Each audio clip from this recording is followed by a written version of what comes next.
देशर सुरक्षा और अखंडता भारतर प्रत्येक नागरिक मानकर दायित्व। देश सेवा केवल सेना नुहे आम समस्ते प्रतिबद्ध होगा पूरी सूचना और लोकसंपर्क उपनिर्देशक संतोष कुमार सेठी आह्वान देते।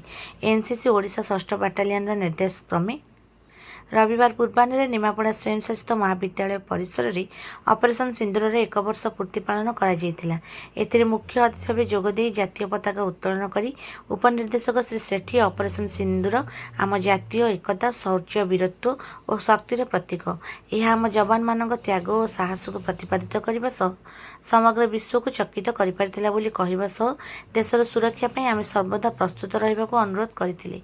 महाविद्यालय प्रशासनिक अधिकारी डॉक्टर रविन्द्रनाथ पाड़ी, पूर्वतन NCC officer Subrat Kumar Mahanti, CTO Premraj Gahir, Biswajit पाड़ी प्रमुख जोगदे ऑपरेशन सिंदूर और तार संकल्प संपर्क में आलोकपात करते। यह अवसर में शहीद मान स्मृति में नीरव प्रार्थना कर महाविद्यालय परिसर में शहीद मनोज बेहरा प्रतिमूर्ति में माल्यार्पण कर ऑपरेशन सिंदूर वीडियो प्रदर्शन सह कैडेट मान मध्य चित्रांकन और वक्तृता प्रतियोगिता अनुष्ठित होता।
असहिष्णु भाव रही आम सागर भी संपर्क से भल रखुनी आम चाहिए भी निश्चित भाव में से आम सागर भल संपर्क रखिए यह देखा जाऊना।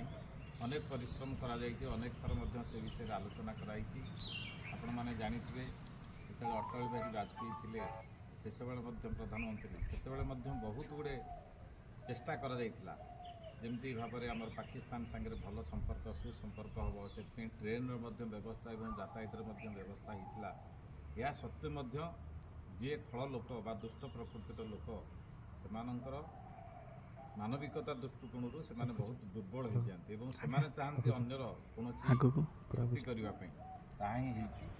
आम परवर्त समय अनेक त्याग कर जवान मैंने आम देश को सुरक्षा देते तो आम निश्चित भाव में आज दिवस मन पकाउं कारण लगी आम सुरक्षा सह रही।